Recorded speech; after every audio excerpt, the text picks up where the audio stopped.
Our Voices podcast is a retrospective on warmer voices brought to us by four of the members of the crew from the last series of warmer voices sessions.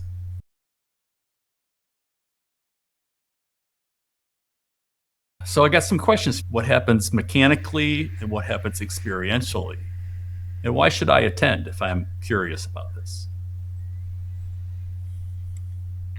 I think the core of the way it works is three 15-minute breakouts with different people each time, predicated on a question, but in every case, reacting to the first story. So people really get a chance to dig in to hear their own voice 3 times, meet new people. I'll just throw one other thing in I think makes it different. We were just at a webinar that one of our crew members ran, John, and there were a lot of people. But as I was watching the chat, as it was going on, people were putting in links to their who they are and links to their books and links to searching for one of the voices. We said, leave your book and your credentials aside and just be you. Yeah. I think experientially it's different. Most people listening to this would agree that they think twice now about hour-long webinars. Is this something I really need to go and spend time doing? Is it of value? I look at invitations now and I go, I don't need to do that. I've resisted warmer voices for a while because to me it was just another thing, another way of doing something. But I was pleasantly surprised because what you go for isn't what you get. You get a human experience, and there aren't many webinars that you could say that about. We talk at a very human level about some simple stories that resonate with us when we give ourselves time and space to let them resonate with us. It's like newsletters in your inbox. I'm sure everybody gets lots of them. There'll be one or two that you look forward to, and for me, Warmer Voices is the sort of audio-visual version of that. It's a thing that I'm willing to return to, I'm willing to invest in because of what I get out of it, which is human connection and good thinking. We're taught in our educational system and our business systems that if we are smart, if we have smart goals, if we process everything, if we optimize everything, it's going to equate to success. Success and satisfaction comes in lots of different ways in our personal and professional lives, but what we are largely missing is joy. And joy is really something that appears when we have space, when we come together with people who are just willing to step into a conversation and revisit it from different angles with different people. And that's where, quite honestly, the joy arises. And every single one form of voice that I participated in, I've walked away going, I met someone, I heard something, cannot wait for that to happen again. Almost every other meeting I have in my day is exactly the opposite. I'm satisfied, I'm getting work done, but this is the place that holds the space to really facilitate communication and really joyful learning. I always come away with some new connection I just would not have picked up before. In our video session with Joe Sifwisney the other day, he talked about how they have this metaphor that they don't create ideas, they find ideas. They pick them up like a shell on the beach. The experience, I think, of warmer data is that you just run into these pieces of clarity or pieces of insight that you just would never have run into without that session. It doesn't make logical sense, but it happens that way. It is a step into the unknown. People you're not going to necessarily know, but there you are. And something in that story has touched you because the person tells from their own experience. And right away you say, geez, I don't know, maybe I should just listen. And you can do that. You can listen through all 3 rounds of talk. but you are not likely to. You're likely to want to say something. Dave, I would add, we are evolutionarily wired to tell stories around a campfire. We really did share stories in these little communal settings in ways that really just simply held the space. It starts with a story. We are absolutely creatures of stories. When somebody presents a personal story like they do at the start, it sets the tone for the rest of the hour, and that is not what happens in business. Business is about outcomes. What really sets this apart from most every other experience that I have is this, by design, invites people in. Is there uncertainty and ambiguity? Of course, by design. That raises our awareness, that raises our interest. We go from out-group unknowns, if you will, to in-group shared experience in a very short period of time. And then we have the opportunity to repeat it in slightly different ways with different people, and we're forming these wonderful associations. And by the time we're done, after 1 hour, we have how many connections and how many shared stories and how many shared insights? It's phenomenal.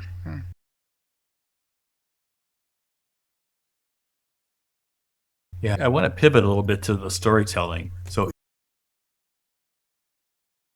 each of you has been a storyteller in one of the sessions. Being a storyteller for me was experientially important. I changed because I told that story and developed the story in a different way. It was scary. I'll just say a little more. It was scary at first. I gave myself this challenge of being the storyteller, and all the rules I had for good storytelling, I knew I broke all those rules all the time. So I had to really step up, and it was really good. How about you guys? What was your storytelling experience? People like real stories, and tripping over words, being slightly nervous, that's all natural. My experience was it was a powerful experience for me, so I wanted to share that experience with other people without contriving a sort of a beginning, a middle, and end, or any of the devices that you might use in storytelling to trigger the certain emotional responses. It was just tell the story, and it's not a competition. It's just your story, and it's not my story is better than your story or anything like that. It's the aim of the story is to set a frame for the next hour and the conversations that emerge because of it. And without fail, there's not been a story that hasn't made me think, and I've come away with something that I didn't expect to get, which is great, which is why I keep coming back. What you are using the story for is essentially to show people who you are. I told the story in the first round, and it was an experience I had sitting a year ago in a waiting room and watching two elderly people, a husband and wife, filling out some forms together. And why did that touch me? Because I had just lost my wife. That image of husband and wife just going through and helping each other the way we used to do really opened me up. For me, there are two things about being the storyteller. First is the opportunity to reflect on my own life. Just that opportunity, and knowing that it is a relatively short period of time. So I also do need to think very carefully so that I stay within time frames. And so to me, it's a very good practice for self-reflection. It's a good practice for communication as well. And that leads me to the second thing, which is profound, is that in our telling of our own stories, what are usually most personal are most universal. And so we tend to think, oh, this has only happened to me. No one will understand what I'm talking about. I'm going to be a fool because I'm just rambling on and on. And I don't think that has ever happened. Every single time we listen, we have an opportunity to really connect because we understand something. It doesn't matter if we've experienced it. We can still really connect and deeply grow. So, love it. Finding something that we have in common always makes relationships start to deepen, particularly with people who have very different political views, very different ages, all those things. So when you have a personal story, and then the person says, that reminds me of my grandmother, or it reminds me of my first job. Now you're starting to develop common a common feeling, which is really the commons of life, if you will, where we really get things accomplished because we know each other and care and we trust each other. How could this fit, or should it fit in a business setting? And how might you adjust this practice for your workplace or your clients? It teaches presence, is what it really teaches. And presence is something that we misunderstand or seem to misunderstand consistently, or more than we should. And what this does is it gives us a way back into that, and it teaches people how to be with other people. And in a work situation where you're trying to help people work together better, then as inconsequential as it may seem in theory, in practice, it is huge. You don't normally experience in workshops, webinars, meetings, and to give people that experience and help them notice it through a process like Warmer Voices, I think is invaluable, because we're always ready to, we've always got the response up our sleeve, or we're always posturing, or we're going with some intent, some agenda.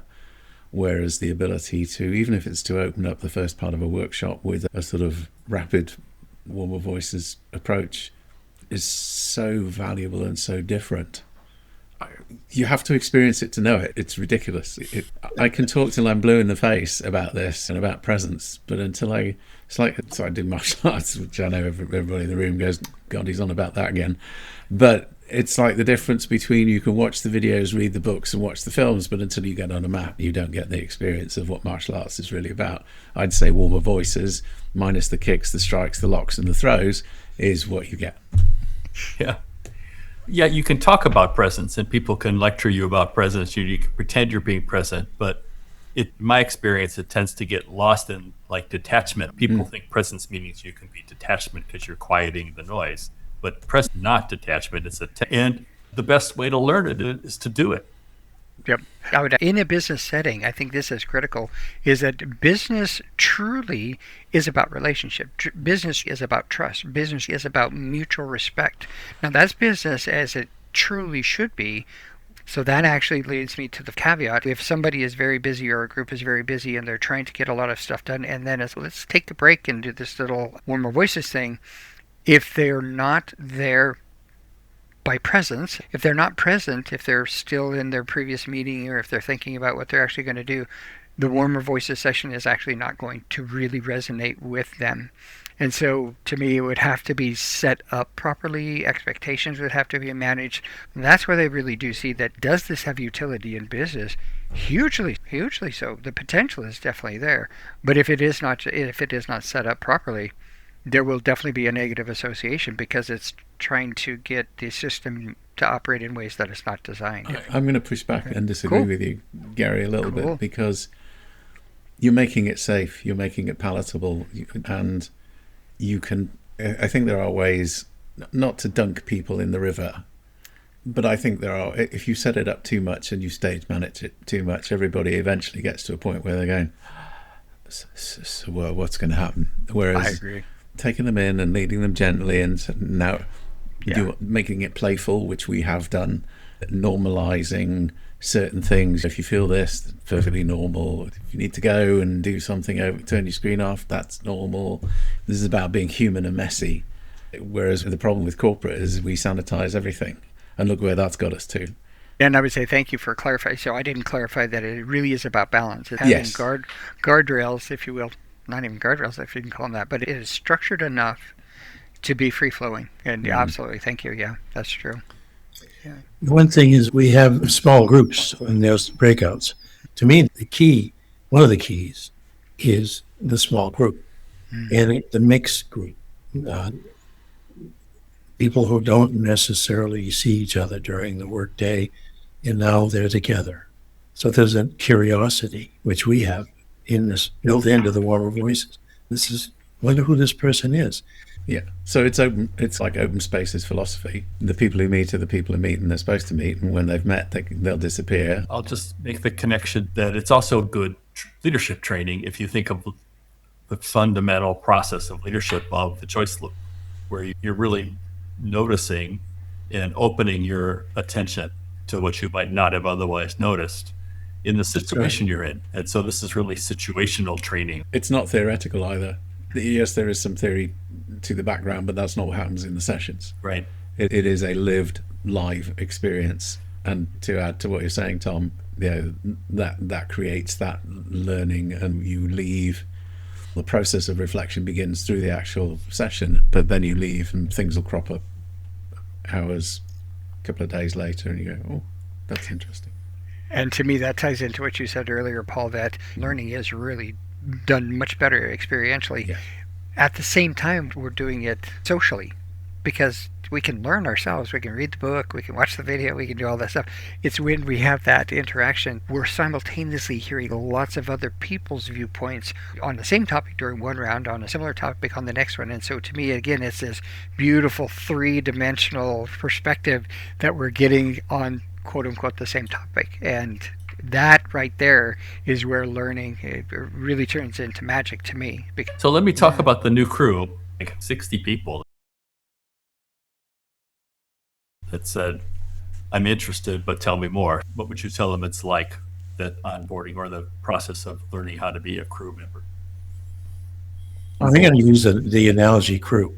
See, if I were on a small cruise ship, for any reason that you have a crew, their job is to create safety, create the ambiance, all the rest, but they may or may not even be participating. And so it's more of an act of generosity for being a crew member. And also, which I'm still struggling with, how do you tamp down your ego as a crew member? What if someone feels like, I don't know that I'm even prepared to do this? You're going to have a thing next week. You're going to give me a piece of paper to read. What's the learning curve on being a crew member? So a little bit of preparation, but beyond that, it's just to be present, but in a different way. You're present because you know where this is headed, but you don't necessarily have any responsibility to. We have one caveat, right, Tom? We had one very bad at the beginning exchange where two guys who had been at each other in all different kinds of virtual forums started on each other. And it was really abstract to what we were trying to achieve. So we put some guidelines out. We need people who are service, but vigilant service, to make sure that no one gets harmed, insulted, Attending, or ignored just because they're a participant. Yeah. That's an important role. Yeah, Paul, you were going to say something about the learning curve. In terms of the learning curve, the briefings are light touch, very easy to understand. And if you can introduce yourself on a webinar, then you've probably done as much as is required to actually fulfill a particular, most of the crew roles. As was said earlier, the storyteller has got a little more thought to input to that. But again, there's no right way of doing that. There's no medal for telling the best story. It's just tell your story. Yeah. I think Dave hit on it before. It's getting our ego out of the way is the hardest thing for most of us, because we want to explain, and it's really not our job to do that. We're creating the space, not filling. Yes. Yeah. And as a crew member, you have to keep Tom posted. If suddenly he's got to come up with substitutes, once you agree to be on a crew, things happen. Sometimes you might not be able to make it. And of course, if you have the storytelling rule, be sure you're there. I'd rather have the new crew members see that this is an important obligation of their time. A little time before it starts to get acclimated, and a little time afterwards to debrief. So we're talking about maybe 2.5 hours total out of a person's life. I know that for this round crew, and Naomi was the only person I didn't know. Everybody else, you've been to a voices session, or I knew you before. So I had a sense that it would work out and we'd learn as we go. Now this next round of people, I really don't know any who these people are. And so it's a little bit of a risk, and I'm just going to ask you guys to help make it work. We may have to buddy some of them up. We may have to figure out how to coach them after the fact. Sure. But it's part of the grand experiment, because ideally I'd like this to be easy for a group or an organization to stand up. They don't have to go Definitely. spend 3 weeks at a certification to do this. All they have Creating to do- space is the hard part versus filling the space. That's the hardest piece. There is always an advantage of having a single point of contact, because just having a single point of contact like that buddy is just simply creating the method to make sure that at some point in time they are contacted or at least communicate with at least one other person. So it's not we let people fend for themselves, because some people will honestly not make the time to communicate with somebody else, and that will not necessarily help us out. So it's giving the opportunity to connect with more people. At the same time, we're actually saying, no, at least at a minimum, you will have a conversation with one person. Good God, no. It occurred to me that you could, with a good number of experienced crews, multiply this in a month and have one early in the month and one later. People, maybe the same people want to come twice. I don't want to oversell it, but I think it's worth more than one experience a month. What I also would offer up is, if we can, I use the word require with really loose or big quotations around it, require the new crew members to advertise, to really recruit. This works best when we really do open it up to our wider networks. You will not be disappointed. It's very simple. I want to be on my deathbed regretting the things that I did do, not the things that I did not do. It will work out. We'll get it to work. My word is natural. It's a natural occurrence that you've experienced a number of times informally in your life, when you get together and start to get acquainted with people. So it's not forced, it's natural, and it's natural. Yeah, and my word's essential. If you want to learn about being a leader, as everyone should, or it's learning about how to lead in the moment. And there's a better experience that I've had that helps me be in the moment, be attuned to what the possibility is, and to have the rest of the leadership stuff be noise, because you don't need that in there.